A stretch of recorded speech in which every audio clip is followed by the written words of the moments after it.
After drugging Charles, I awakened to the plot of the vicious supporting female character. It turned out that Charles was the devoted second male lead in a CEO novel, and after I drugged him, he was forced to give up on the female lead. From then on, he harbored a deep hatred for me, ultimately causing my family to be ruined and personally sending me to prison. The sudden plot that appeared in my mind sent a chill down my spine. My hand, which had been reaching for his belt, felt as if it had been scalded, and I scrambled off the bed in a panic, but the next second, I was pulled into the embrace of the man behind me. Charles's eyes were tinged with red at the corners, his clothes half undone, and his usually aloof and roguish face was now filled with an unsatisfied, feverish desire. "Why did you stop? Why did you stop?" Charles's voice was hoarse as he held me tightly, the scent of his cool sandalwood fragrance filling my nostrils. His warm breath brushed past my ear, making me shiver from the ticklish sensation. I couldn't resist turning back to look. Charles lay half reclined on the bed, the corners of his eyes flushed red. His usually cold and elegant features were now filled with desire, completely reflecting my image. His shirt was already half undone to his waist, and I could reach out and touch his firm waistline. This scene made my brain surge with blood.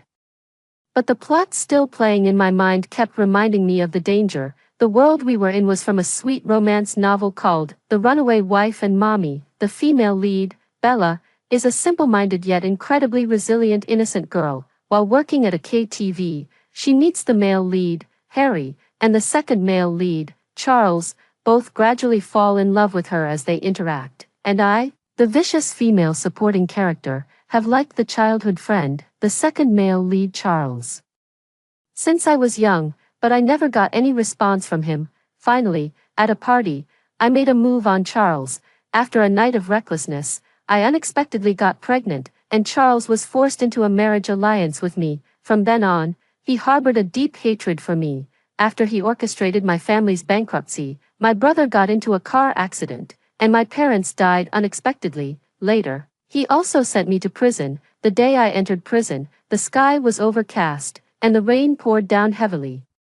And I, with my love-struck mind, still had tears in my eyes until that moment, foolishly asking him, "Didn't you ever have a single moment of affection for me all these years?" His expression remained unchanged as he coldly replied, "Every second I spent with you made me utterly disgusted." My thoughts returned, and looking at Charles behind me, I felt a cold sweat break out. The hatred in his tone still echoed in my ears. I struggled out of his embrace, jumped off the bed, and stood 2 meters away from him. Charles gradually regained his clarity, watching my series of actions with a cold gaze.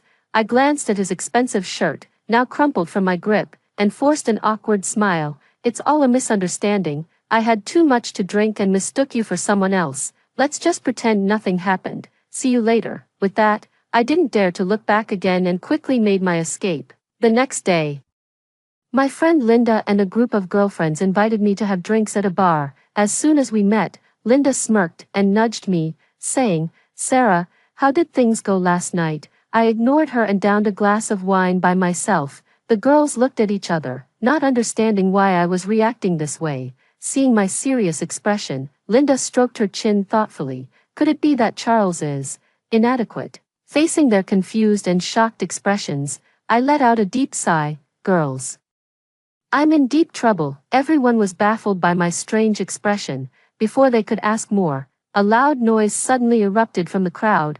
We all turned to look at the source of the voice and saw the delicate female lead, Bella, standing alone in the crowd, her beautiful face filled with helplessness. A greasy, chubby-faced man was holding her hand and refusing to let go. "This outfit of mine is worth tens of thousands. Do you think a simple, sorry, is enough? No way.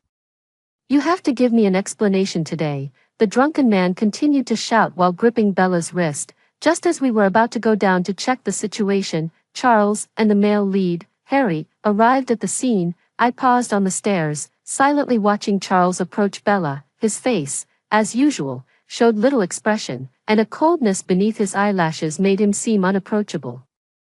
Yet his protective gesture toward Bella was overly gentle, so gentle that it made my heart ache with swelling pain. Bella looked up with tears in her eyes and called out pitifully, "Charles." My eyes felt sore, yet I still watched Charles's movements as if punishing myself. it'll get better after a few more desensitization sessions, I comforted myself. Downstairs, Charles seemed to sense something, his sharp and cold gaze sweeping over. I lowered my head to avoid his eyes. The sisters behind me saw Charles protecting Bella and cautiously observed my expression. Linda glanced at me a few times and carefully said, "Charles was probably just standing up for what's right. Sarah, don't overthink it." One of the sisters behind me rolled her eyes and nudged Linda, signaling her to shut up. The uncle downstairs scurried away as soon as Charles and Harry arrived. I stopped paying attention to what was happening downstairs, picked up my bag, and said to Linda and the others, "I have something to do, I'm going home first." Then I went downstairs and left the bar. When I got home, my brother happened to be working from home. He looked at me with some surprise and said, "Mrs. back so early today." I ignored him, walked straight to the kitchen, poured a cup of coffee, and handed it to him. My brother's eyes widened slightly, looking a bit flattered. "What's wrong, young lady? Running out of money, brother? Arrange a meeting for me with that Hong Kong socialite Bruce." My brother paused mid-sip of his coffee. "What's going on? Aren't you chasing after your Charles anymore? What's the use of men? I want to contribute to the family business too." I hugged my brother's arm and said coquettishly, "Ever since I woke up to the plot yesterday, I've been thinking about this issue. Because I mistakenly loved Charles, I ended up causing the tragic deaths of my brother and parents, all because of a man. Now that I know the plot, how can I, as a spoiled, good-for-nothing rich second generation who just idles around waiting to die, change this outcome? Our family doesn't need to sell our daughter to keep the business afloat. Sarah, your brother, Mom, and Dad only want you to be happy." My brother affectionately patted my head, and my nose suddenly stung with emotion. I threw myself into his arms, sobbing, "Such a loving family." Finally, I managed to make an appointment with Bruce. As we sat in the restaurant, I smoothed my slightly wavy long hair and carefully observed the man sitting across from me. He was dressed in a custom-made suit, with sharp and clean facial contours, high-set brow bones, and carried himself with the poised demeanor of a gentleman in every move. "Thank you," Bruce smiled and said to the waiter serving the dishes. I silently gave him extra points in my mind, knowing when to advance and when to retreat. Polite and principled, even without love, I thought. Life with someone like this wouldn't be bad. While we were having a pleasant conversation, my earring accidentally got tangled in my hair, and my earlobe turned red and swollen from the strain. I tilted my head, trying hard to free my earring. Seeing this, Bruce leaned in slightly and asked, "Do you need help? Such a misaligned deviation looks like a kiss to outsiders." "Sarah," a male voice sounded behind us. I turned around and saw that it was Harry and Charles. Harry's inquisitive gaze fell upon me and Bruce beside me, while Charles beside him had a dark expression, looking very much like a husband who had caught his spouse in an affair. I took off the earring and placed it in my palm. Without looking at Charles, I gave Harry a slight nod and then ignored them. Harry recognized him as the CEO from Hong Kong who had recently expanded his business to the mainland. So he walked over and greeted Bruce again. Charles stood beside me, the faint, cool scent of sandalwood boldly filling my nostrils. I lowered my head to cut the steak, my slightly wavy hair falling over my shoulders just enough to block Charles's direct gaze, but my mind couldn't help but recall that embarrassing, blush-inducing night. "My mom said you haven't come over for dinner in a while. Come to my place with Yen Xiu tomorrow for a meal." My jumbled thoughts were abruptly interrupted by Charles's voice. I was silent for a moment, and without looking up, I replied, "My brother has something to do tomorrow, and I've also made plans with friends." "Sorry, Auntie." The plot of the awakening made my resentment grow stronger, and as if possessed, I added, "You can ask Bella to go." Charles didn't say anything, and I continued cutting my steak, pretending to be busy. It wasn't until the scent of sandalwood faded away that my tense body slowly relaxed. The reason I refused is simply that, first, I really have a housewarming party scheduled with Linda tomorrow. And second, since learning about the plot, my feelings toward Charles have become very complicated. I resent him for being so ruthless, and I resent myself for disregarding everything for the sake of love. But whenever he appears, the affection that I've suppressed with reason seems to be triggered by a specific program. This conflicting emotion makes me react defensively as soon as I see Charles now. I detest him, and I detest my foolish self. Bruce looked thoughtfully at me, who was in a daze. and at Charles, who was walking away.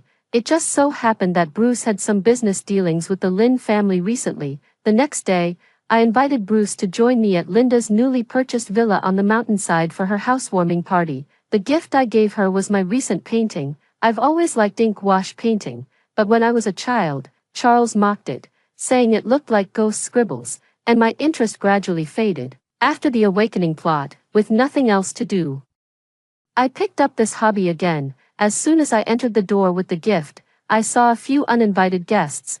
Harry is on the balcony, teaching Bella how to play a board game. Charles is leaning against the turmeric-colored sofa, his hair slightly covering his eyes, his jawline soft. Hearing the sound of me opening the door, his deep and profound gaze shifts over. Our eyes meet in the air, and then he turns to look at Bruce beside me. I avert my gaze first, so I missed the heavy gloom in his eyes.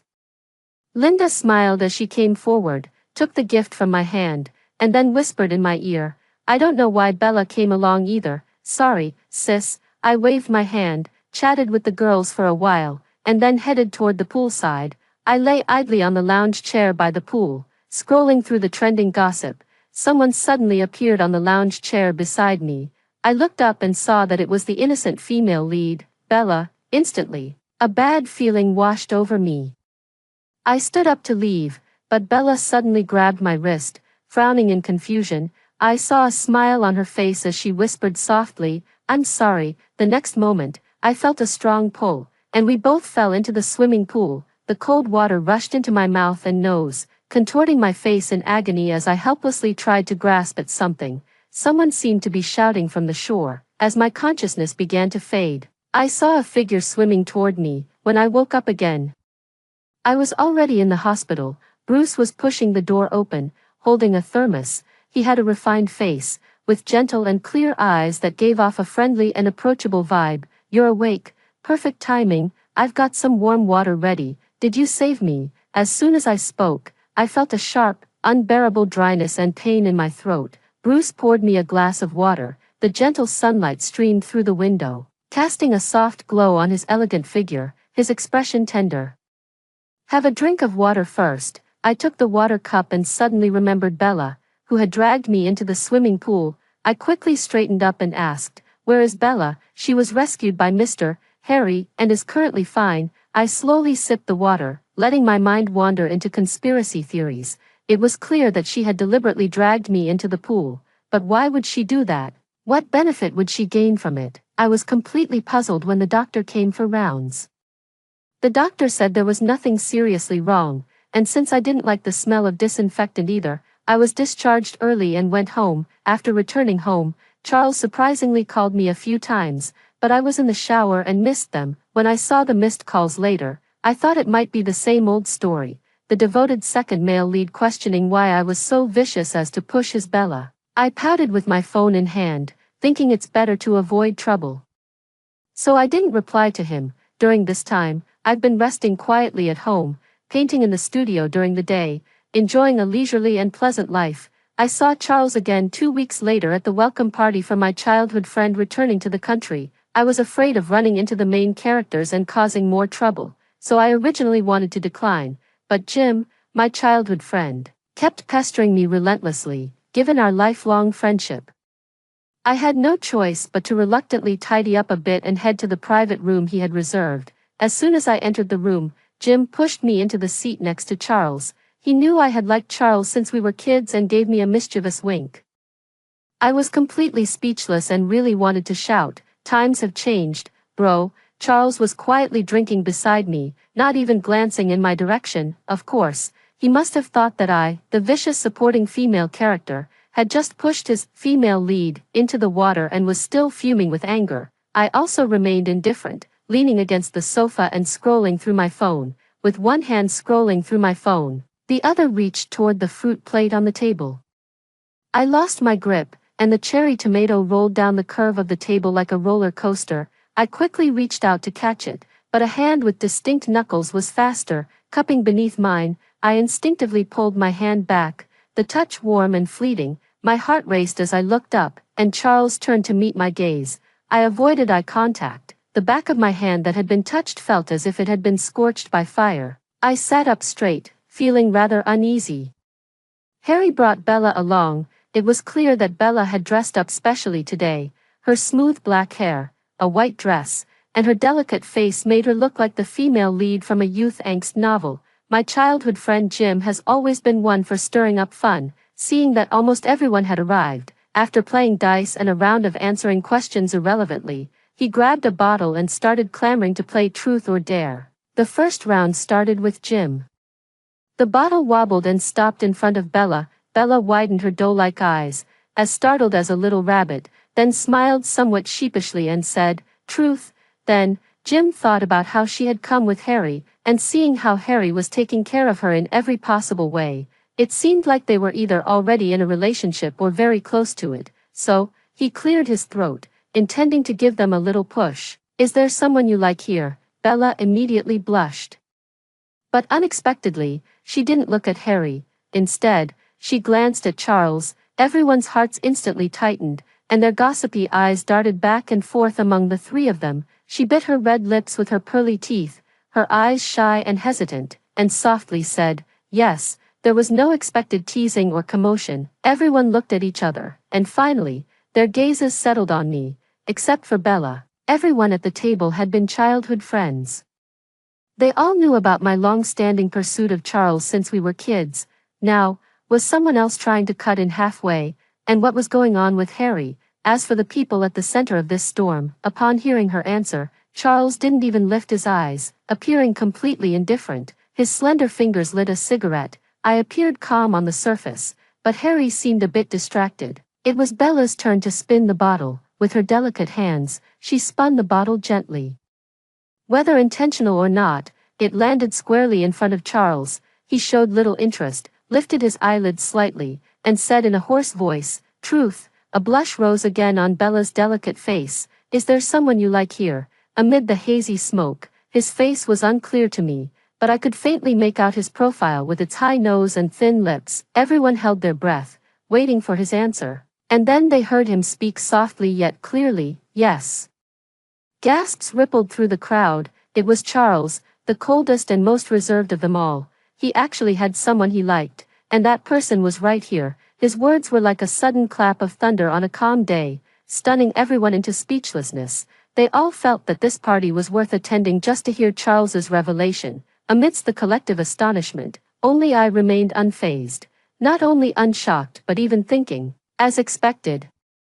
No matter how cold the second male lead's personality may be, he still has a heart, and that heart, fittingly enough for a romance novel, is devoted solely to the female lead. It's all too predictable. Ignoring the questioning looks from the crowd, Charles held the bottle with his slender fingers. He didn't even turn around, just aimed directly in my direction. Everyone was left bewildered by his bold move. Could it really be done this way? His features were strikingly refined.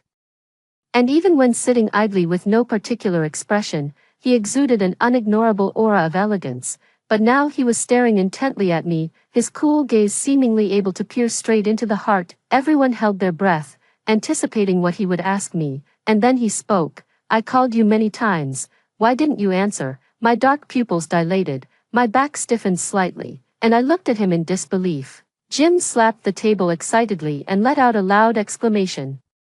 "Oh!" Sounds rose and fell all around. Only Bella turned pale. His next question completely ignored the rules, attacking me like a rapid-fire barrage. "I sent my assistant to take care of you. When I finished handling company matters and went to the hospital, the doctor said you had already been discharged. You avoided coming to my house for dinner last time. Are you avoiding me?" Since childhood, no one has ever heard the usually taciturn Charles speak so many words in one breath. Although his tone was calm, anyone could hear the unmistakable and overwhelming sense of grievance hidden within it. I stared blankly at Charles, who was frowning across from me, waiting for my answer. Jim and everyone scrutinizing, gossip-filled gazes made me feel completely exposed. I stood up, pulled Charles out of the private room, and as soon as we reached a secluded spot, I raised my voice and asked, "Are you crazy? What are you doing?" The corners of his lips lifted slightly, but there wasn't a trace of a smile in his eyes. "What I really want to know is, who did you mistake me for that day?" I opened my mouth but had no words. He then added, "You touched every part of my body, and now you don't want to take responsibility. Am I some kind of toy you can play with as you please? Answer me, Sarah." I stood frozen in place. Was this the Charles the First new? Such harsh words coming from Charles. The day I was sent to prison. His indifferent and distant face gradually overlapped with the aggrieved expression he wore now, frowning as he sought justice for himself. In the end, I fled in panic. I sat on the bed in my bedroom, looking at the moon outside, feeling that the world was becoming increasingly eerie, unreal. I felt as if I were stepping on cotton. So, what does Charles mean? Is it what I think it means? I carefully reviewed the situation. Could it be because he thought I was the one who pushed Bella into the water? If the plot hadn't awakened and I were still that obsessive supporting female character, he could easily take revenge, but now I'm completely ignoring the main characters, so the female lead's knight, the second male lead, chose this way to get back at me. I've already been distancing myself from the main characters and starting my own life over again. Why are the main characters still haunting me like ghosts? The more I think about it, the more restless I become. If he's determined to retaliate, with my level of cunning, I'm absolutely no match for Charles. I sent a text to my brother who is still on a business trip abroad, telling him to be careful of Charles. After pacing the floor for a long time, I finally sent a text to Charles as well. I never pushed Bella. If you don't believe me, check the surveillance footage. After that, I blocked and deleted him in one go, finally feeling a little more at ease.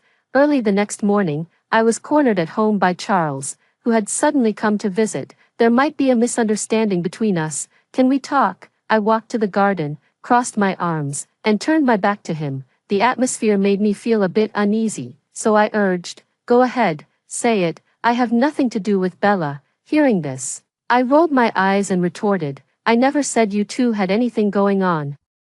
But you seem to care about her a lot." Just hearing the name Bella reminded me of how she inexplicably pushed me into the swimming pool. I immediately flared up, turned around, and retorted coldly, "What does she have to do with me? Why would I care about her? Or is it that you care about her, so you jump to conclusions whenever someone does something? It's really absurd, Charles. If all you want to talk about is this, I don't think we need to continue. Don't worry, I don't like you anymore.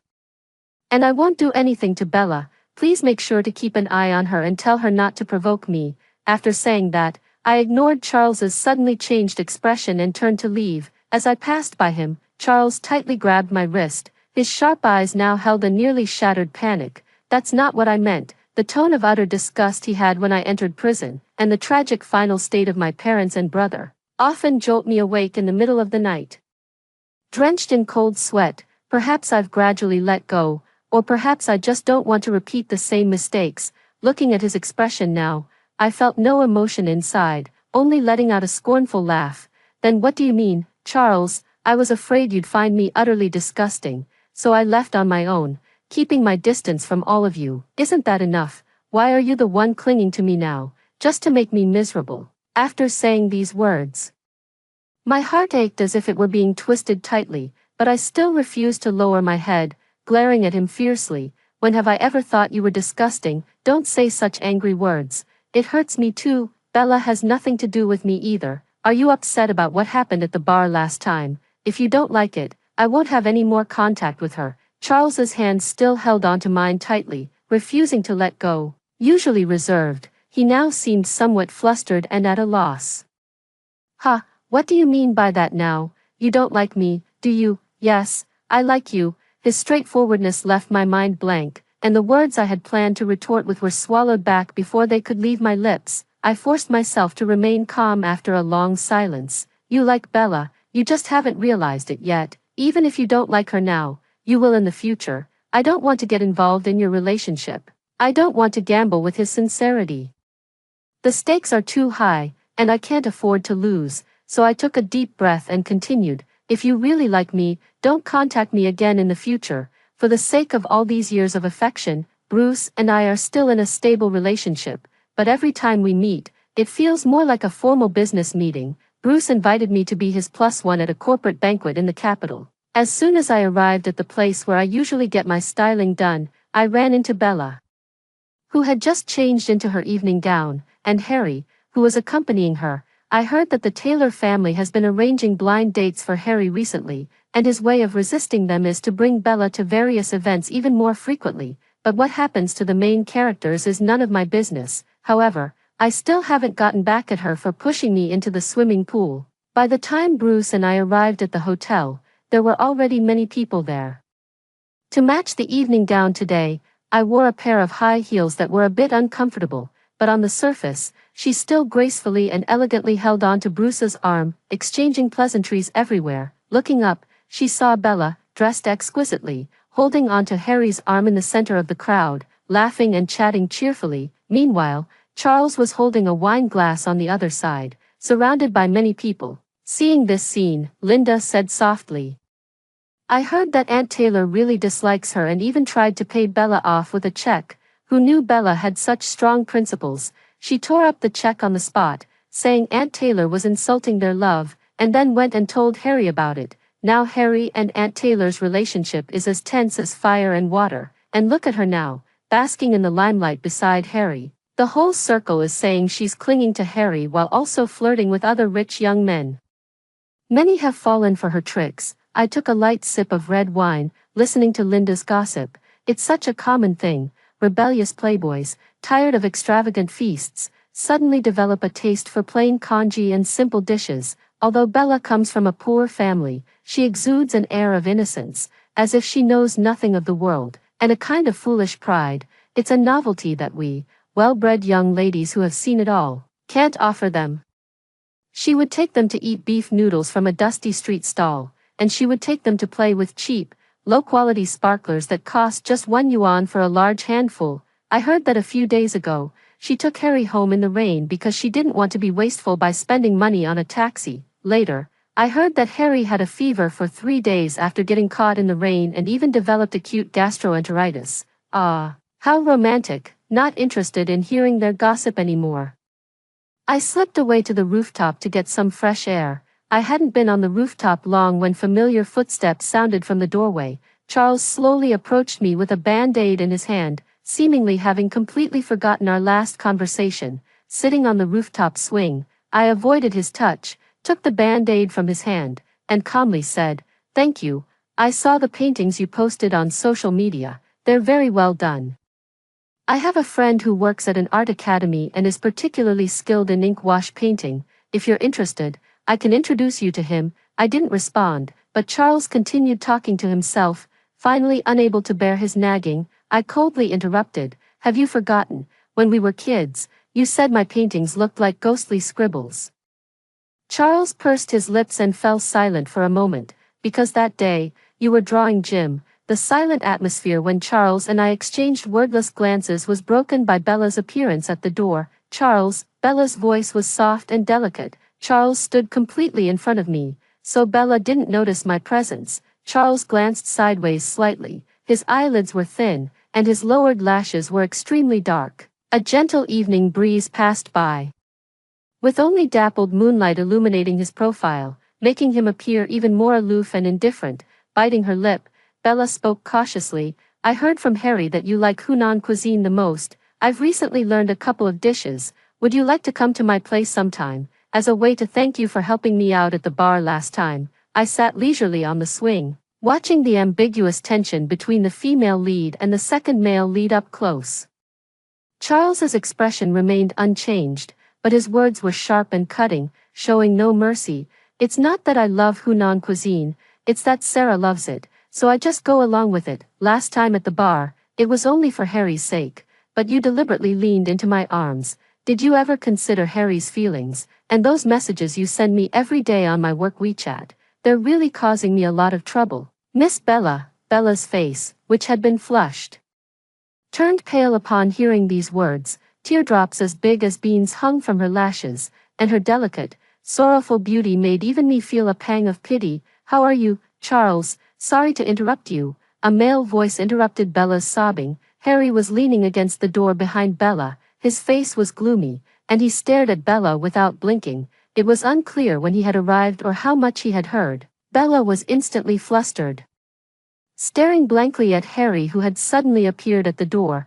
Charles took the band-aid from my hand, half knelt down, held my ankle, and applied it for me. As Charles knelt down, Bella immediately noticed my presence as well. she stood motionless in place, her face pale, like a statue, her delicate face twisted slightly, her beautiful eyes filled with humiliation and embarrassment. Charles took off his suit jacket, draped it over my slightly cold shoulders, and led me off the rooftop. Before leaving, I faintly heard Harry say, "Bella, you're something else." Bella seems to have had a recent image collapse. I heard Harry has already followed his family's arrangements to go on a blind date. Linda lay on the sofa in my bedroom, sipping milk tea and speaking indistinctly. I replied casually while wearing a face mask, "Maybe they just had a fight and will make up in a couple of days." Linda thought for a moment, then leaned in excitedly and asked, "Hey, Charles has been pursuing you so intensely lately. What do you think?" "My parents actually like Bruce quite a bit, but my brother isn't too fond of him." Linda curled her lips. "I don't really like Bruce either. He always gives off a vibe of fake kindness, completely self-serving. Remember that time you fell into the swimming pool? When you went under, Charles looked like he was ready to risk his life, jumping in immediately to save you. Bruce, on the other hand, only stepped in to help after you were already pulled out of the water." My hands, which were applying skincare products, suddenly froze. It wasn't Bruce who saved me, of course not, and it's not like our families have business dealings. I don't know why, but I just feel like this person. I didn't really listen to the rest of what she said. I had always thought it was Bruce who saved me, and when I asked him last time, he didn't deny it either, so it was actually Charles. A few days later, Bruce asked me out for a meal. I looked at the man sitting across from me, but my mind was still on what Linda had said. We were eating quietly when Charles and a few people from his company walked into the restaurant. As soon as he entered, it was as if he had a radar. He spotted me at a glance. Soon after, the group took their seats near us. My body stiffened, and I stole a glance in their direction. He casually leaned back in the chair, lit a cigarette with his fingers. His picturesque face both cold and noble, yet tinged with a hint of loneliness. After finishing the meal, Bruce and I left the restaurant one after the other. The car was parked not far away. Just as we stepped onto the sidewalk, a small car sped toward me. It felt as though my breath stopped in that moment. I stared blankly as the speeding car drew closer and closer, but my feet remained rooted, unable to take a single step to escape. The next second, I was suddenly pulled into a warm embrace.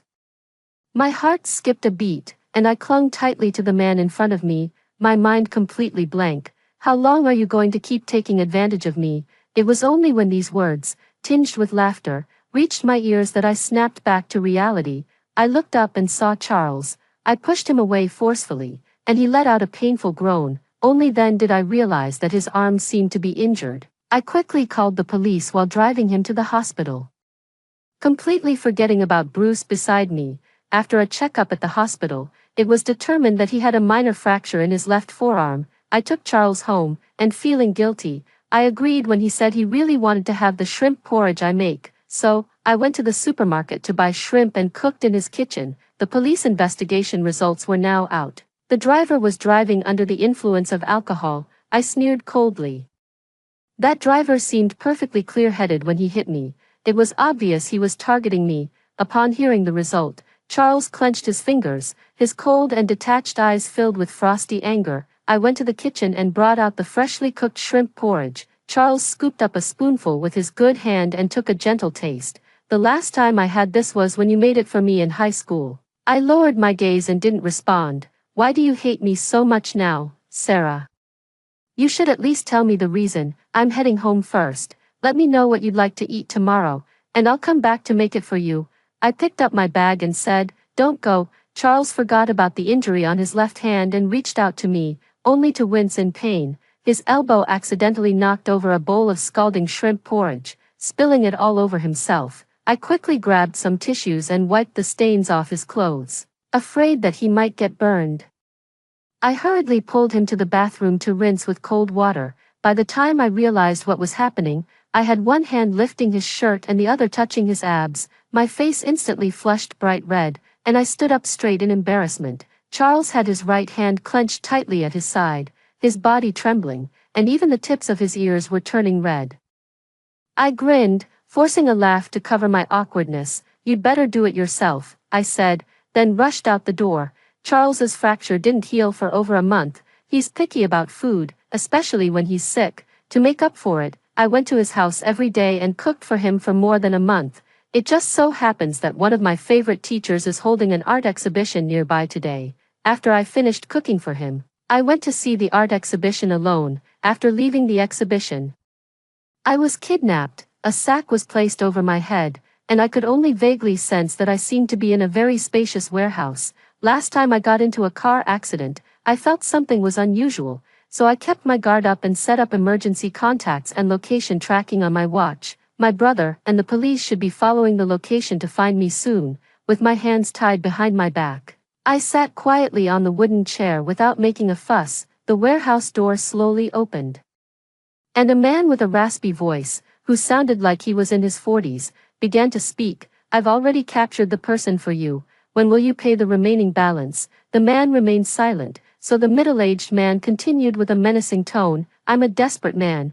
If you don't keep your word, don't blame me for taking you out along with them." A suspicion slowly formed in my mind, and I tentatively said, "Bella." The warehouse fell into a dead silence, and I knew I had guessed correctly.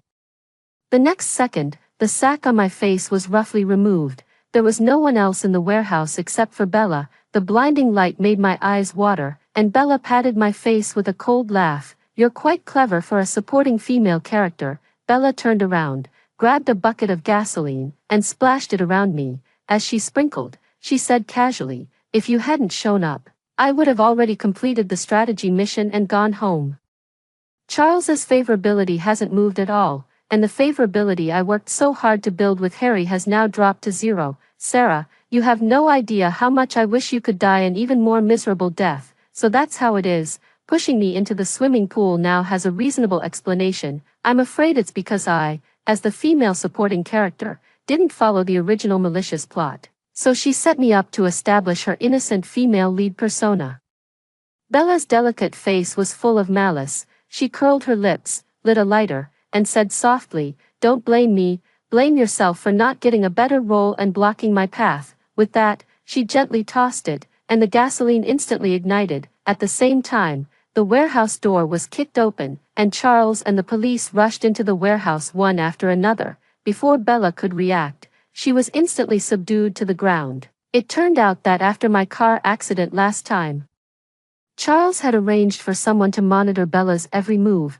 Charles couldn't wait for the police and rushed into the fire. The beam above my head was engulfed in flames, and I screamed desperately for him to leave. Just as the burning beam was about to fall, Charles rushed to my side, shielding me completely as the heavy timber crashed down on him. I seemed to smell the scent of charcoal on him. He was in so much pain that cold sweat was streaming down, yet he only let out a muffled groan, as if afraid of frightening me, and still softly comforted me, saying, "It's okay."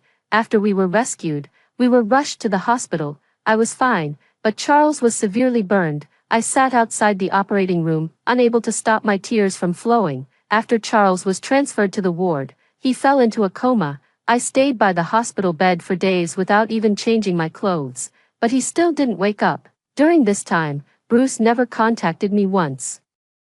I thought it might be because of the rumors in our circle that I was disfigured. I didn't care about Bruce.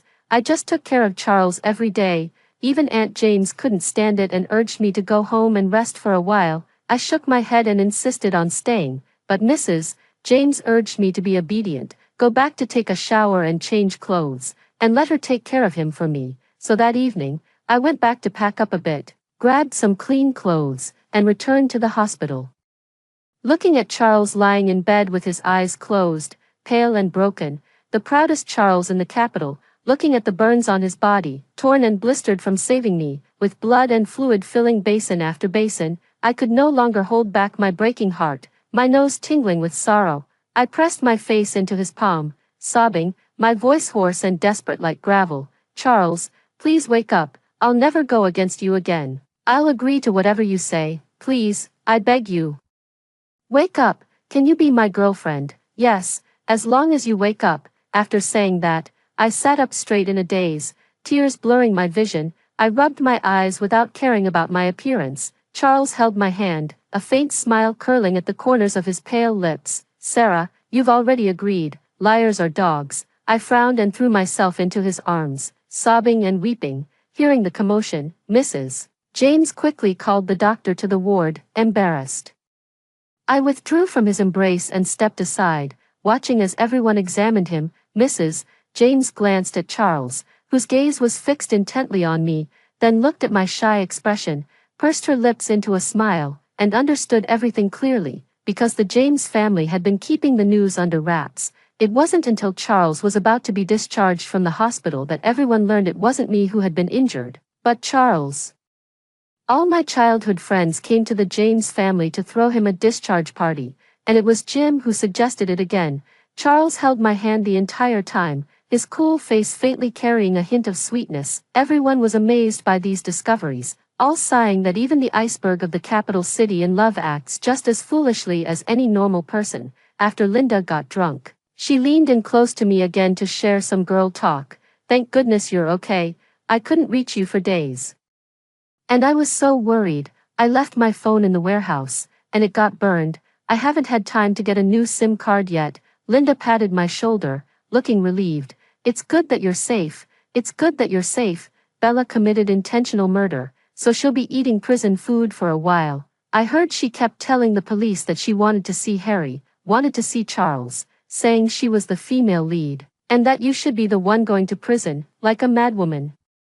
I listened thoughtfully to Linda's words. If it were the previous storyline, it would indeed be me going to prison. I looked at Charles in the living room, thinking about the plot in my mind. How could it be so completely different now? Perhaps because I had been thinking about it all day. That very night, I had a dream. The content of the dream turned out to be the outcome after I went to prison. I couldn't bear the loss of my family and ended up committing suicide in prison, and Charles, who had always deeply loved the female lead, upon hearing of my suicide, still coldly said, "She should have died long ago." But then slowly, tears began to fall. This sense of division was as if, beneath the shell of the devoted second male lead, there was a trapped soul weeping for my death. Not many years later, he had an accident on a cruise ship. When the rescue team pulled him out, he was tightly clutching our wedding ring. I woke up crying, and Charles, beside me, tightened his arm around me in his sleep. I leaned into his embrace, tracing his outline with my fingers in the darkness. After thinking for a long time, I couldn't bring myself to doubt his sincerity anymore. "Let's give each other a chance," I thought. Charles's warm breath brushed against my ear. I leaned into his embrace, peacefully falling asleep and enjoying a restful night. Extra story, my silly wife, even after we got married, still believed that she had successfully drugged me that day.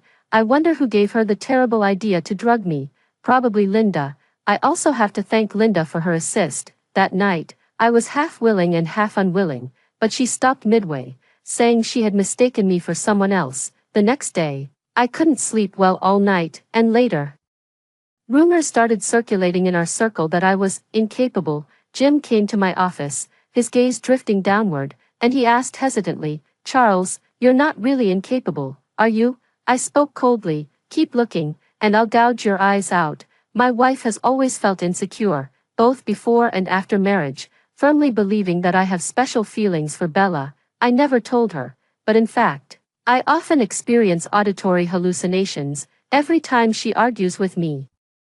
Lashing out with sharp words, it seems as if a voice in my ear tells me to explain things clearly and not miss her again. Since childhood, this voice has guided me to do many things, until I got married and had a dream that felt like a past life, and the voice finally disappeared.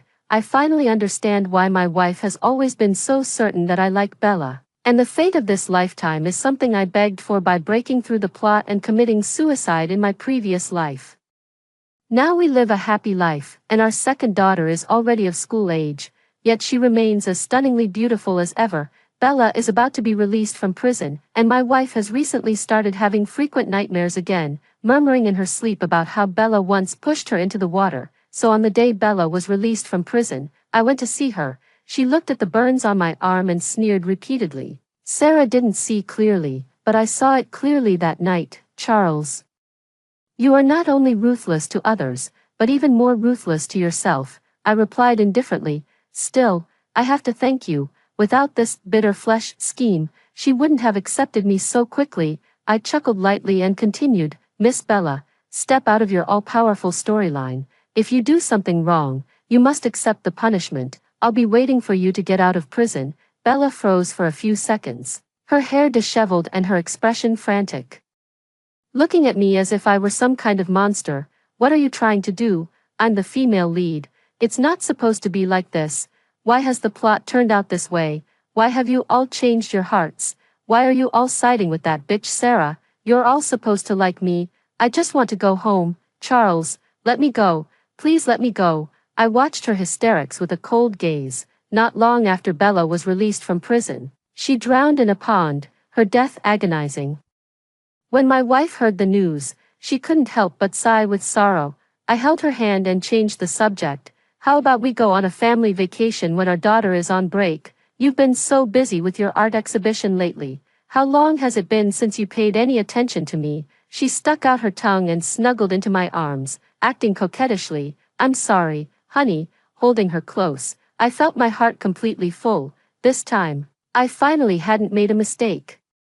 The sunlight outside was just right. This is what happiness should feel like. After hearing the first story above, what are your thoughts? Feel free to share your opinions in the comments section. Next, there is another similar story. Let's continue to see. I always feel like something strange has been going on at my house lately. My dad, an elegant university professor, suddenly started practicing sanda in the yard, fiercely striking a row of buckets with "tiger snatches the heart" moves. My mom, a gentle homemaker, began studying modern chemical toxicology, and the smells wafting from the kitchen are comparable to an alchemist's furnace. My brother, a typical corporate drone, started coding frantically, muttering something about physical disconnection from the internet and cloud tombstones, until my deeply affectionate scumbag fiancé pushed me into the swimming pool in front of everyone for his white moonlight. My dad delivered a perfect spinning kick that sent him flying 3 meters away. My mom elegantly pulled out a perfume bottle and sprayed it in his face, and from my brother's laptop came the sound of "target down." I climbed out of the water, wiped my face, and belatedly asked, "Is there something my family is hiding from me?" My name is Lucy, a wealthy heiress with a bit of a romantic streak. If there's anything extraordinary about my life, it's that I have a nearly perfect fiancé, George. He's handsome, wealthy, the heir to the Green Group, and most importantly, he's deeply in love with me. At least, that's what I thought until today, and my family was originally a harmonious one, filled with the scent of books. My father, David, is a tenured professor in the history department at University A. He wears gold-rimmed glasses, is gentle and refined, and his greatest hobbies are polishing walnuts and playing chess. My mother, Fiona, is a retired botanist. Her daily routine involves tending to her flowers and plants, and she always speaks in a soft, gentle tone. My older brother, Harry, is 5 years older than me and works as a programmer at a major internet company, putting in the typical 996 hours. Aside from his receding hairline, he has no other flaws. Our family has always been all about peaceful, serene days. But all of that took a sudden turn 3 months ago. That day, my dad, who was fidgeting with his walnuts, suddenly crushed a pair of priceless antique walnuts into powder with a loud crack. He adjusted his glasses and said to me in a serious tone, "Lucy, starting today, Daddy is going to practice martial arts to get stronger and healthier. Aren't you the one who gets out of breath just from climbing 5 floors?"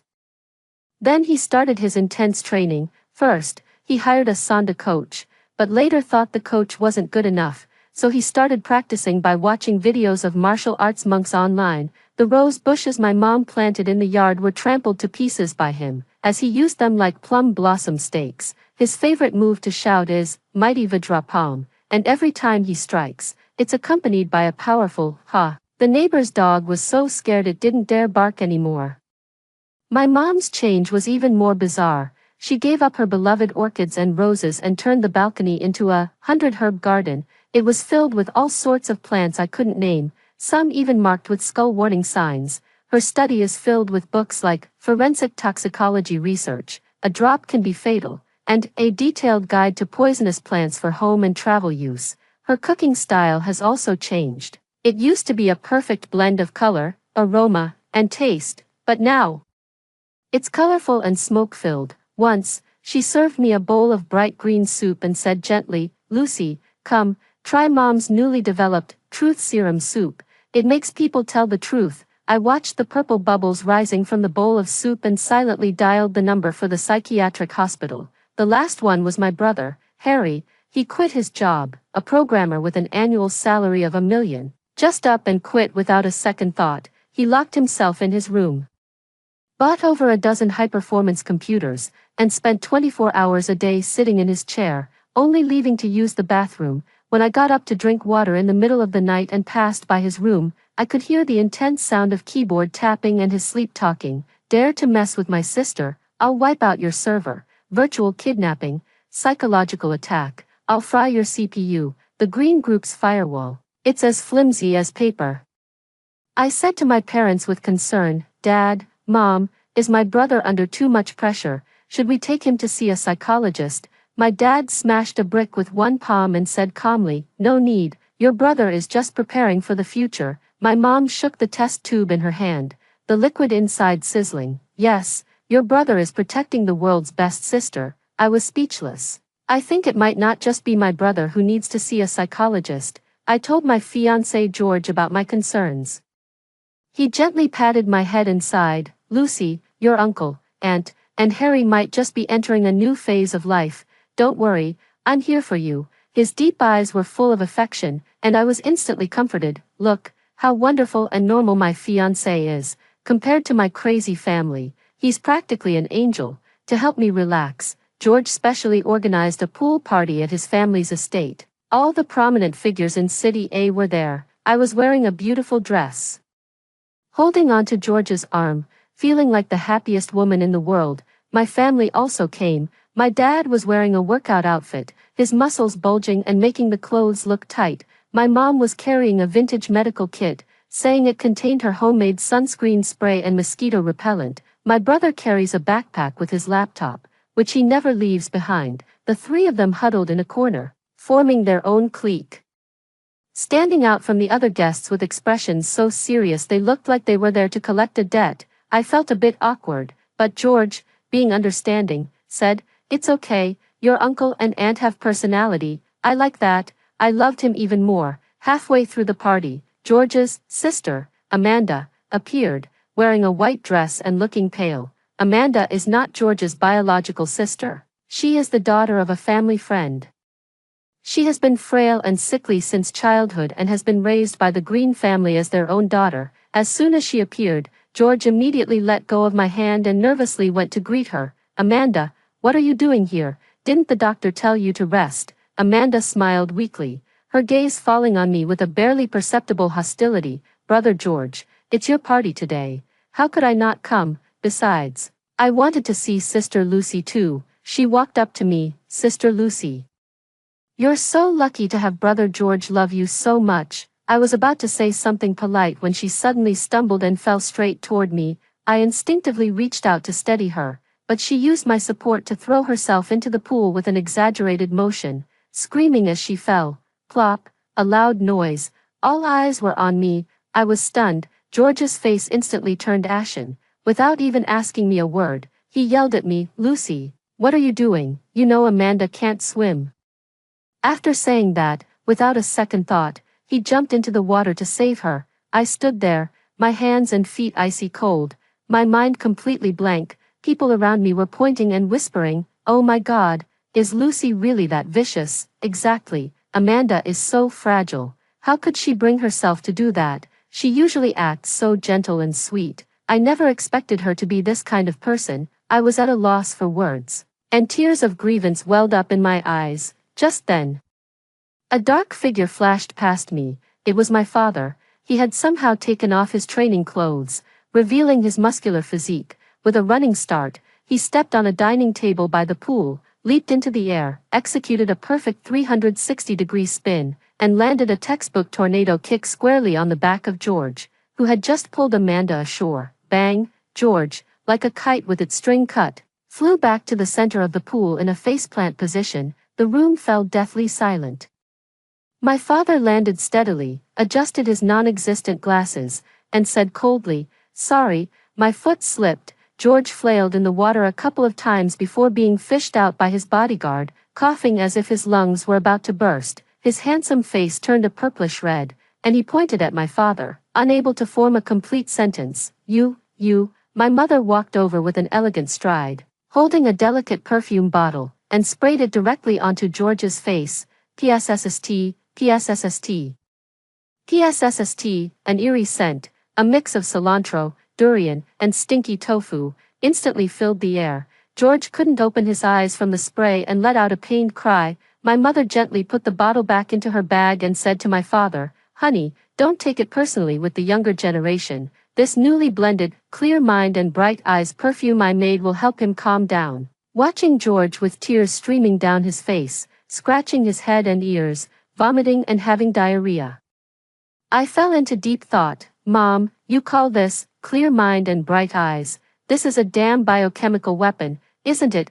Amanda lay on the ground, unable to keep pretending, looking at my parents in horror, then turning her pleading gaze toward my brother. In our family, my brother Harry seems to be the most normal and harmless one, she cried, tears streaming down her face like pear blossoms in the rain. Brother Harry, please talk some sense into Uncle and Aunt George.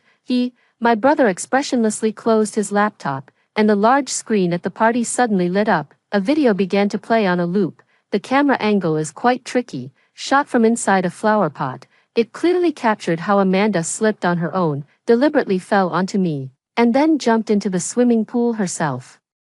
The video even thoughtfully included slow-motion replays and red circle annotations. My brother adjusted his glasses and said in a low voice, which was amplified by the microphone throughout the venue, "Sorry, I was just testing my new product, a fully automated AI system that identifies green tea behavior and generates an evidence chain.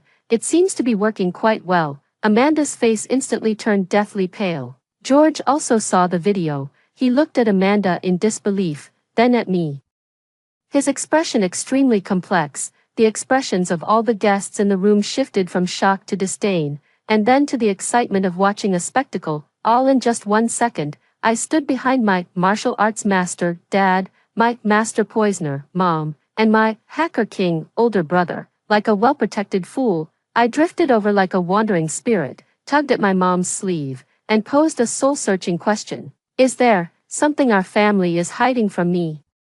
My mom lovingly patted my head. No, Lucy, we've just suddenly realized that family should stick together, united against any threat. My dad cracked his knuckles, making a creaking sound. That's right, anyone who dares to bully our Lucy will have to answer to my fists. My brother turned on the computer, and on the screen was the stock chart of the green group, plummeting at an eerie angle. He said, "Physical harm is only temporary, but a business blow is eternal." I was speechless. Fine.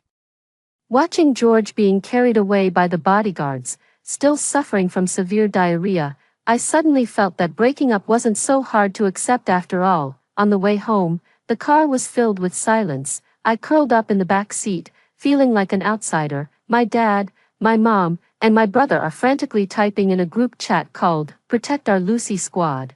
Although they have their phones on silent, I can see the light reflecting off their screens. David, first victory of the day. Wasn't my spinning kick awesome? Fiona, average, not as effective as my one spray and they're down move. At Harry, the video was well shot, but remember to use HD next time. Harry, received. I've already shorted green group stocks. He'll lose at least 9 figures tonight. David, well done. This is just the appetizer. How dare he push our Lucy into the water? I'll make him understand why the flowers are so red. Fiona, seconded.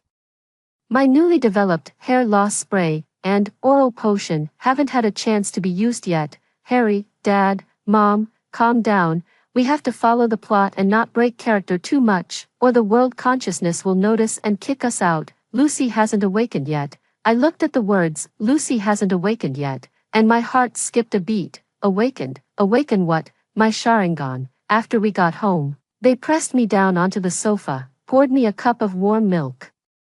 And then the 3 of them sat across from me, their expressions so serious it felt like a formal interrogation. Lucy, my dad began, don't take today's incident to heart. A scumbag like George doesn't deserve you. I nodded. Yeah, I'm not upset. I'm just a bit stunned. My mom sighed. It's our fault for startling you, but we had to do it. My brother put it simply, to protect you.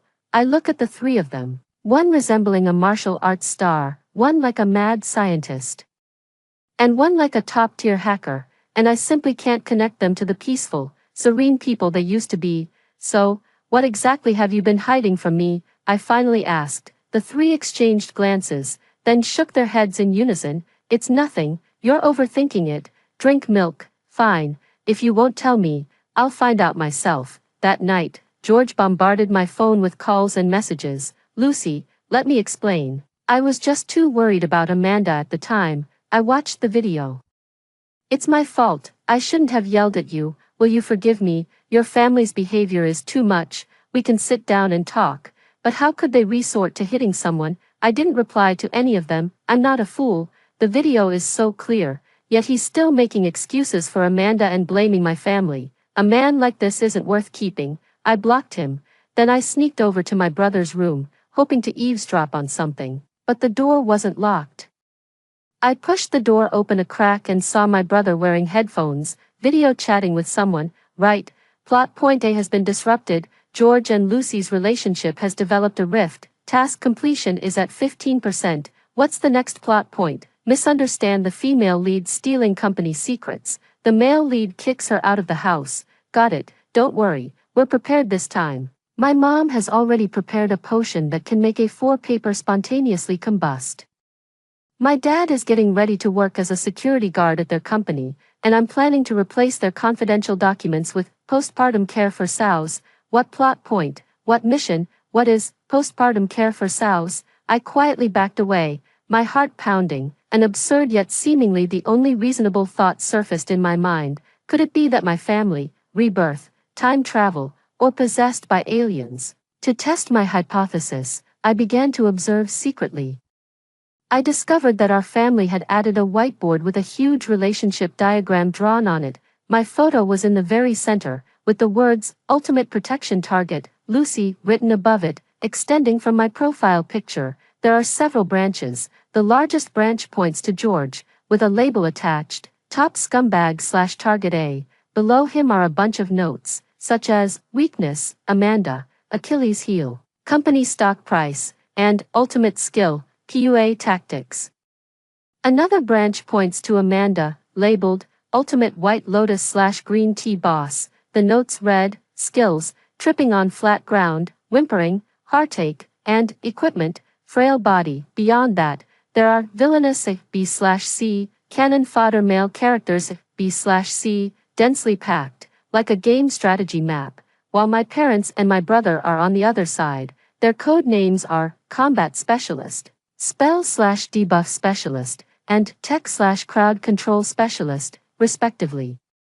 Their battle plan is clearly written. Phase 1, Sabotage the Scumbag's White Moonlight's initial setup incident, completed. Phase 2, Counter the Scumbag's business suppression and frame-up attempts, in progress. Phase 3, Prevent the core heart-wrenching plot of kidney transplant for the White Moonlight, key point. Phase 4, Launch a full-scale counterattack. Acquire the Green family's company, and ruin the scumbag's reputation. Satisfying moment. I looked at the title, Kidney Transplant for the White Moonlight, and shuddered all over. Whose kidney is being transplanted? Could it be mine? It's confirmed. I'm not living in a normal world. I'm living in a novel, a classic, cliché-ridden tragic novel filled with all the dramatic elements, a scumbag male lead, a White Moonlight character, a vicious female rival, false accusations, and even kidney theft. And I am that hopelessly naive, love-struck, self-sacrificing female protagonist who suffers endlessly. No wonder George was so good to me. It was all for my healthy kidney. No wonder my family's personalities changed so drastically. They've transmigrated into the book. They came with the script to save me. Having figured all this out, I wasn't scared. Instead, I felt a little like laughing. My family, in order to protect me, the native, went to great lengths. They didn't dare tell me the truth directly, afraid that the NPC, wouldn't be able to handle it and my data would get messed up, so they had to act while quietly clearing obstacles for me behind the scenes. I leaned against the wall, tears streaming down my face, half moved, half amused. What kind of saintly female lead is this? What kind of being tormented 1,000 times? To hell with it. Lucy, from today onward, am no longer an NPC. I want to join the Protect Our Lucy squad. I've decided to take the initiative. The next morning at breakfast, I showed up in the dining room with dark circles under my eyes, looking utterly exhausted. My parents and my brother all looked at me with concern. Lucy, what's wrong? Didn't sleep well. My mom served me a bowl of porridge. Are you still upset about that jerk George? My dad's fists clenched again. I put down my spoon and spoke in an extremely sorrowful, perfectly fitting tone for a tragic novel heroine. Dad, Mom, brother. I thought about it for a long time. George, he must have his reasons. He was just temporarily blinded by Amanda. I'm going to find him. I need to ask him and clear everything up. After I finished speaking, I carefully observed the expressions on all three of their faces. Sure enough, their faces turned pale. The fried dough stick in my dad's hand snapped with a sharp crack. My mom's spoon clattered into her bowl. My brother's glasses nearly slipped off his nose. The Protect Our Lucy squad group chat must be blowing up right now. I can already imagine their conversation. David, damn, is the plot's inertia this strong? We've gone this far. How can Lucy still be hung up on that scumbag? Fiona, miscalculation, underestimated the strength of the love-struck brain. Debuff. Harry, alert, alert. The female lead's Mary Sue halo is forcibly activating, automatically repairing the disrupted plotline. I struggled to hold back my laughter. I know you mean well for me, but matters of the heart cannot be resolved with violence. I will use my love to win him over. I clenched my fists, my eyes resolute, on the verge of tears. My father suddenly stood up, looking utterly heartbroken as if thinking, this hopeless case is beyond teaching. Lucy, you're so foolish. My mother clutched her chest, looking as devastated as if the cabbage I planted has been trampled by a pig. My silly daughter. My brother held his forehead, looking utterly defeated as if he'd encountered a bug in his code. It's over, we're done for. The little person inside my head was already rolling on the floor laughing. I've decided, I'm going to find him right now, I said, rushing out the door. The three of them immediately rushed over and grabbed me by the waist to hold me back. You can't go. Going is just asking for trouble. Lucy, calm down. I pretended to struggle, but in reality, I was enjoying the sight of their extreme anxiety. Finally, exhausted from struggling, I collapsed on the sofa and, with all my might, shouted that earth-shattering line, I'm coming clean, no more pretending, I'm an actor too. 3 people, 6 eyes, staring at me as if I were an alien. I cleared my throat, crossed my legs, picked an apple from the fruit bowl, and took a big bite. Dad, your spinning kick isn't cool enough. Add a Thomas Flare next time. Mom, your biochemical weapon is too pungent and could easily give us away. Next time, try something odorless and tasteless. Bro, shorting his stocks isn't enough. Change his computer desktop to Ultraman and socially destroy him. I paused, looking at their stunned expressions, and grinned. Protect Our Lucy squad, applying to join the team now. Can I get a spot? Our family held another family meeting, but the atmosphere this time was completely different from the last. The whiteboard was pushed to the center of the living room, and I had my own red marker. So, you all collectively transmigrated into this early period abusive novel called The CEO's Scapegoat Wife 3 months ago.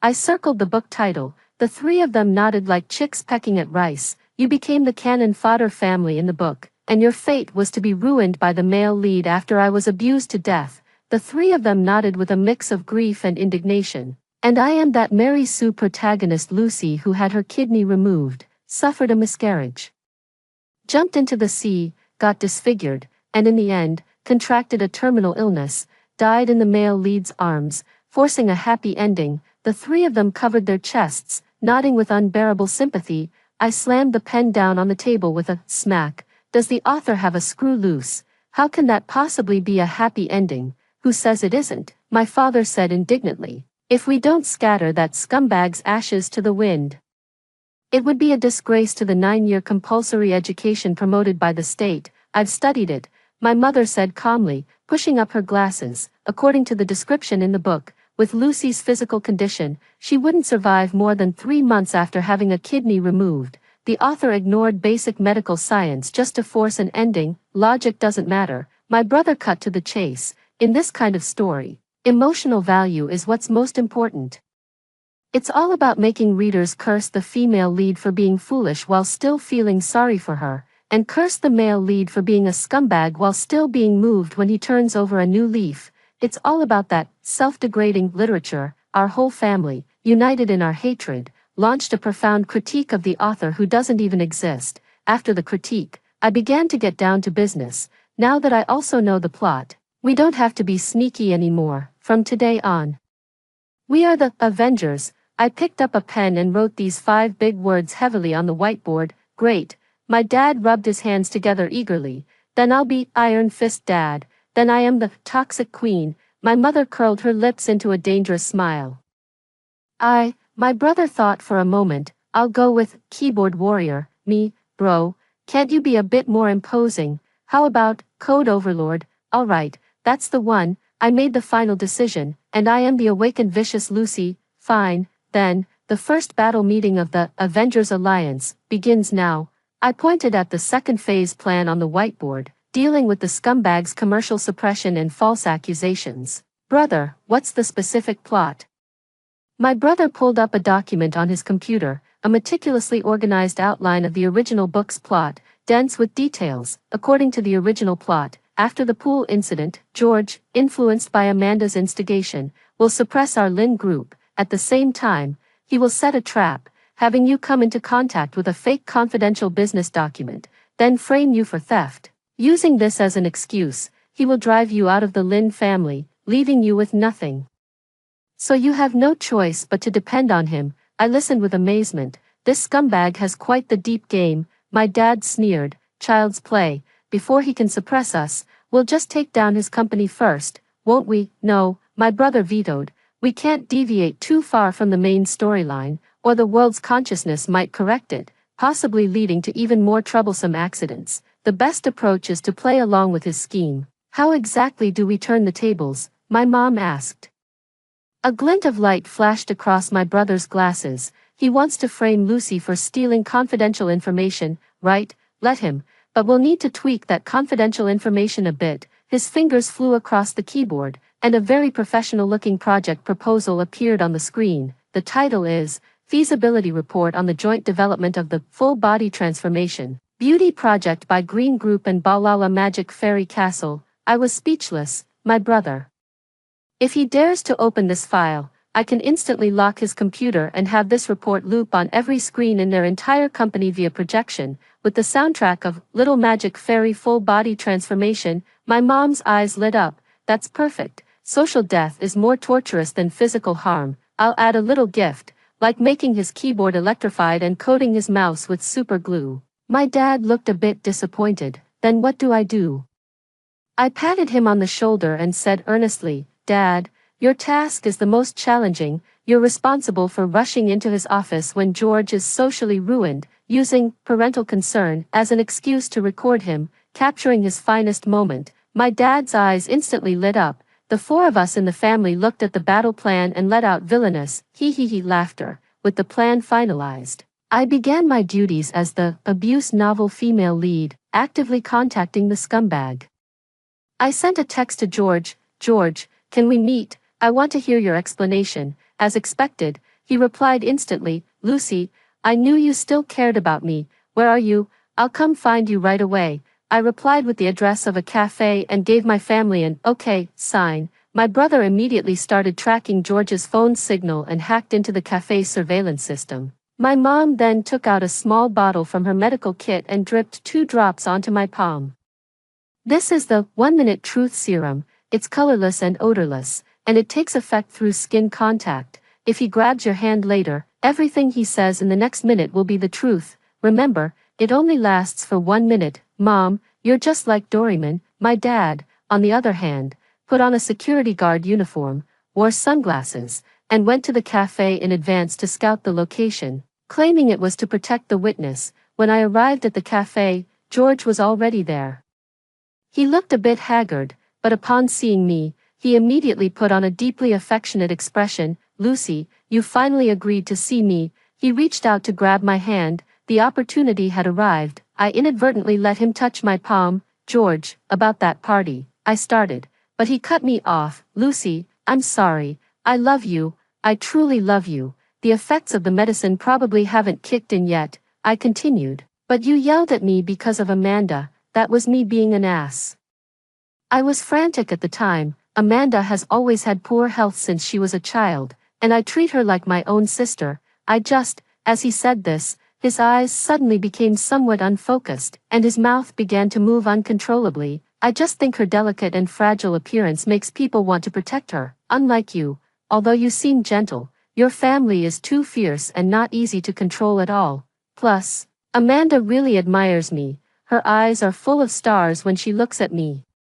Unlike you, who sometimes even dare to talk back to me. Most importantly, it's hard to find a kidney donor for Amanda, and the doctor said yours is a very high match for hers. He suddenly covered his mouth mid-sentence, looking at me in horror. The cafe was very quiet, and the people at the nearby tables had all heard what he just said. Everyone looked at me with sympathy in their eyes. His gaze was filled with contempt. I looked at him expressionlessly, mentally planting the flag of Neo-Hurulu on the peak of victory. George, I stood up, looking down at him. I must have been blind before. With that, I poured a glass of water over his head. This one is for me.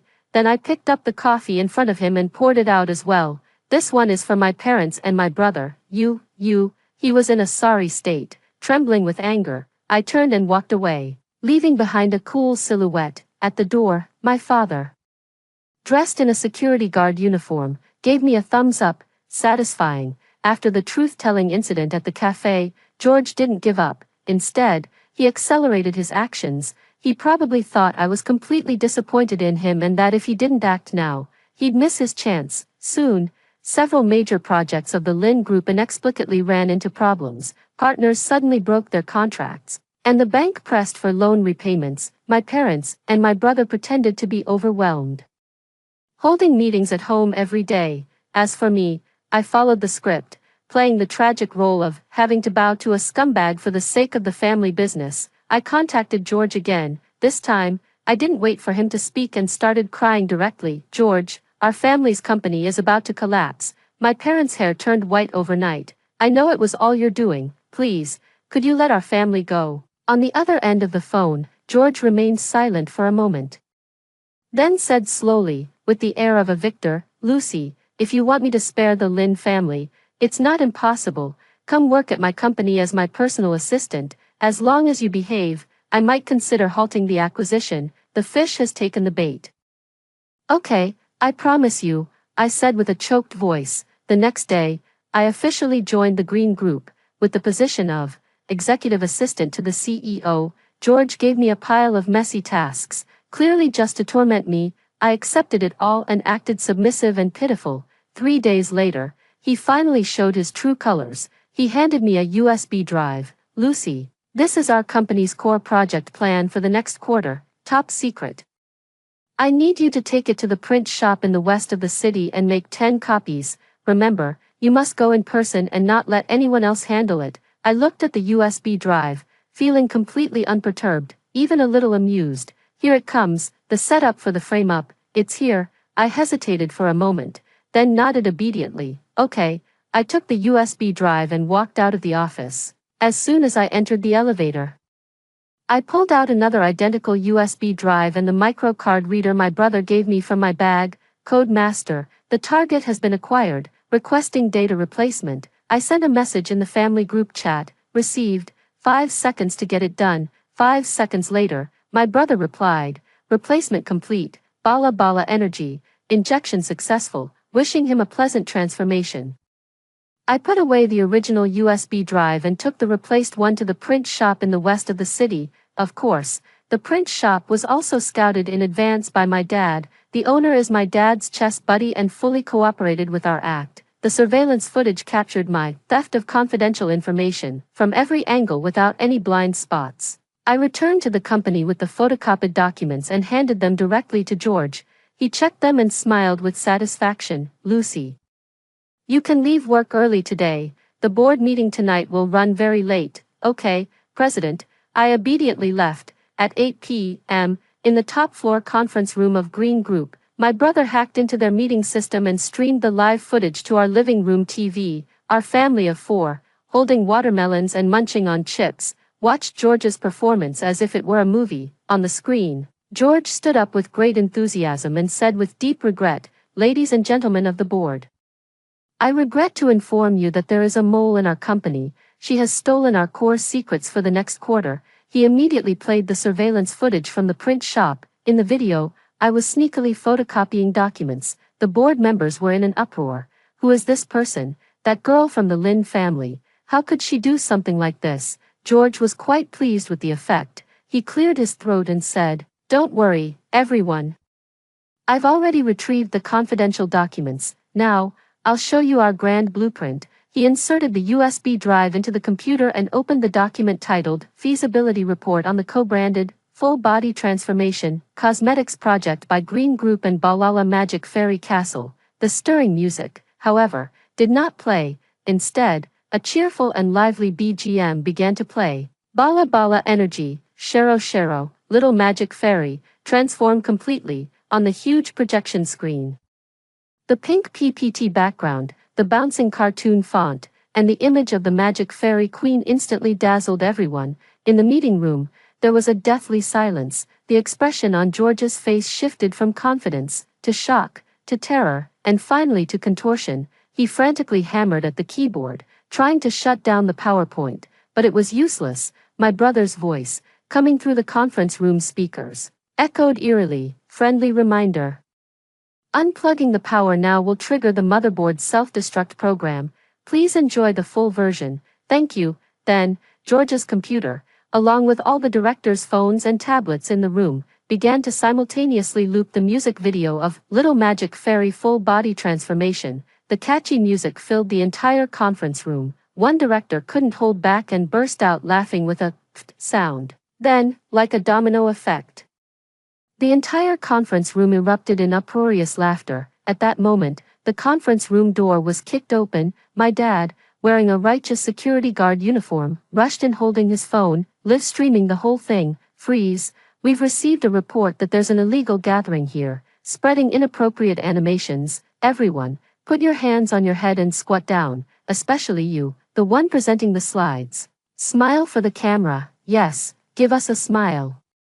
In front of the TV, the three of us in the family laughed so hard we nearly dropped our melon seeds. That night, the president of the Green Group publicly played a video of Balala the Fairies during a board meeting, which went viral throughout the financial circles of City A. My brother casually replaced all the files on his computer with a resource pack of Pleasant Goat and Big Big Wolf and set them to be undeletable. The IT department of the Green Group worked tirelessly for 3 days and 3 nights, only to tearfully announce that the president's computer could only be used for watching cartoons. After this incident, George stayed quiet for a long time. The crisis of the Lin Group was naturally resolved. Our family enjoyed a brief period of peace.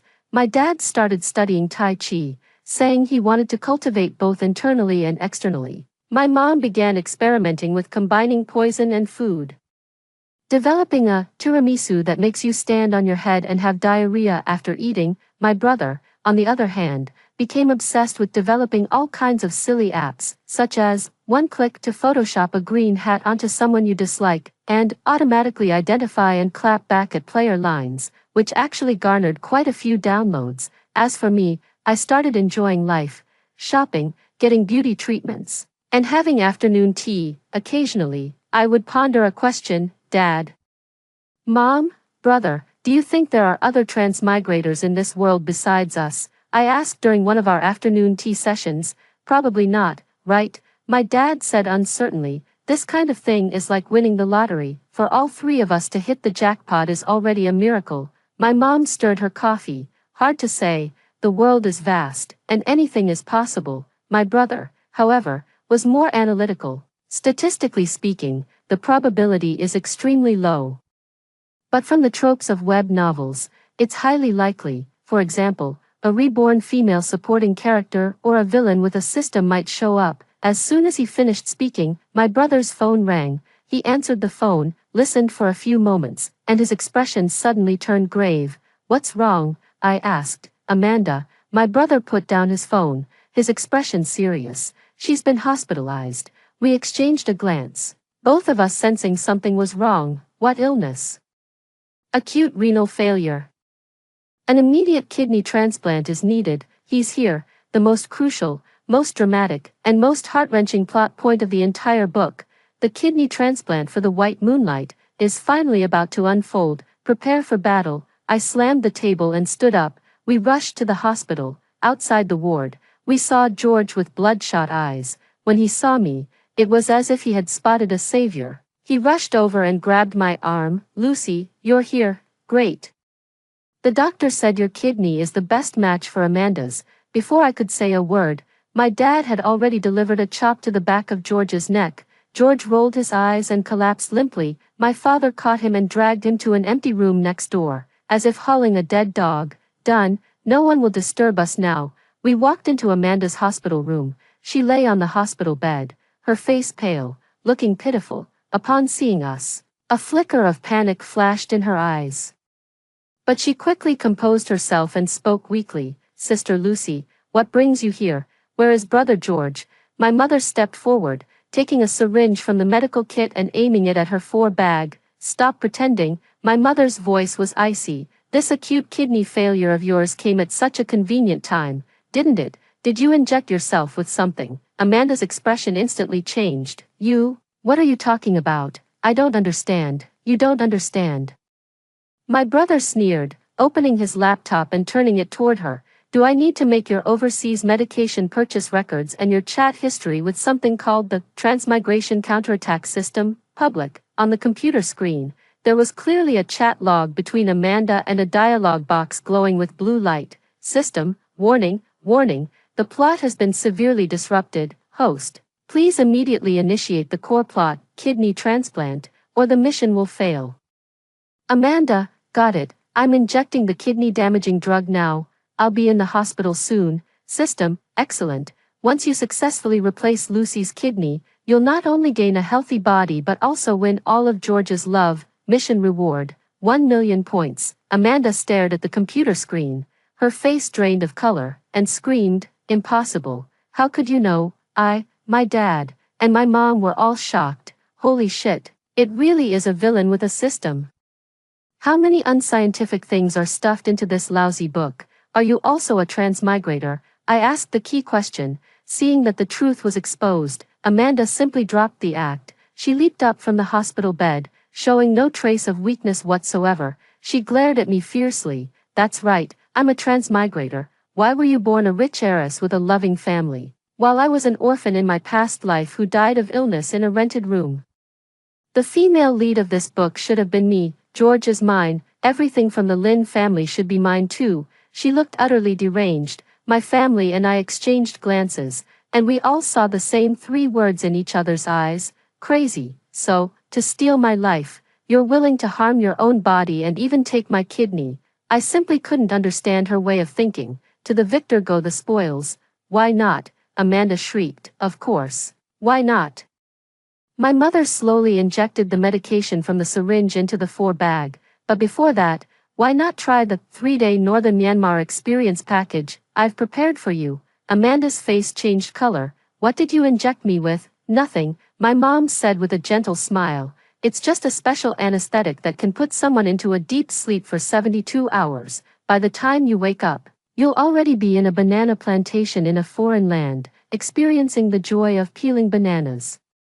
Amanda's eyes widened more and more, but her body grew weaker and weaker, until finally, with a thud, she collapsed onto the bed, sleeping like a log. "Done," my mom said, clapping her hands. At that moment, George, who had been knocked out by my dad, also woke up and stumbled into the room. He saw Amanda lying on the bed and was horrified. "Amanda, what have you done to her?" My brother stepped forward, patted him on the shoulder, and stuffed an airline ticket and a Southeast Asian banana plantation work contract into his arms. "Nothing much, just thought that since you and Amanda are as close as gold, you should share both joy and hardship. We signed you 2 up for a couple's tour. Destination, Myanmar. Wishing you a pleasant journey and a happy union for 100 years. Before George could react, my dad delivered another chop to the back of his neck. Bang. "How many steps does it take to send the scumbag and the White Lotus to peel bananas in Myanmar? Step 1, knock them out. Step 2, contact my brother's hacker friend to forge their identities, arrange the flight tickets and contracts. Step 3. Summon my dad's newly hired ex-Special Forces bodyguard, stuff them into sacks, and load them onto a private jet bound for Myanmar. The whole process went smoothly and took less than an hour. After finishing everything, the four of us sat on the hospital bench, eating the lovingly prepared bento my mom brought, feeling incredibly relaxed. Dad, Mom, bro, I said sincerely, I love you. Family doesn't need to speak in formalities, my dad said as he picked up a piece of braised pork for me. Exactly. My mom handed me a bottle of her homemade IQ Up walnut milk. Next time something like this happens, don't shoulder it alone. We are your strongest support, my brother said succinctly. But he quietly set a newly created website named Lucy's Global Anti-Scumbag Support Group as his homepage. Then, what about the Green Group? I asked. With George and Amanda, the key figures, gone, the plot of the book has basically fallen apart. What else can we do? My dad threw down the bone, brimming with confidence. We'll acquire it, but our Lin Group mainly focuses on physical industries, which doesn't align with Green Group's internet finance business. I hesitated. Who said we have to use the Lin Group's name? My brother adjusted his glasses. I used the money I made from shorting Green Group stocks and developing the app to register an investment company. With George, the CEO, suddenly vanishing into thin air, Green Group is now leaderless, and its stock price has plummeted. It's the perfect time to buy low, my mom added. I've already contacted a few trusted old friends. Their family businesses are also very interested in Green Group's operations. We can form a League of Lady Vengeance and divide it up together. My dad slapped his thigh and said, that's a great idea. I'll be in charge of performing a chest-crushing stone stunt during the acquisition negotiations to boost our side's momentum. I said, Dad, that's really not necessary. Over the next month, the business world in City A underwent earth-shattering changes. The once leading enterprise, the Green Group, saw its stock price plummet due to internal turmoil after its president, George, mysteriously disappeared, reportedly having eloped with his mistress after embezzling funds. Just when everyone thought the Green family was doomed, a mysterious investment company named God emerged out of nowhere, with lightning speed. It joined forces with several established enterprises and acquired over 60% of the Green Group's shares at a bargain price, becoming the largest shareholder. At the inauguration ceremony of the new chairman, Lucy, dressed in a sharp suit, stepped up to the podium. In the audience sat my father, the new group security advisor, my mother, the new director of the Legal and Drug Monitoring Department, and my brother, the new CEO and CTO of the group. Under the flashing lights, I looked at the business elites in the audience who had once pointed fingers at me and flashed a standard, vicious Lucy smile. Hello everyone. I am the founder of God Investment and the new chairman of the Green Group, Lucy. Starting today, the Green Group will undergo a comprehensive reform. First, we need to change the company's name. Let's call it Anti-PUA, Anti-Love Brain, Building a Better Life Co., Ltd. The entire room fell into complete silence. After hearing the two stories above, what are your thoughts? Feel free to share your opinions in the comments section. Looking forward to hearing from you. If you liked this story, don't forget to like it, share it, and subscribe to my channel. See you next time.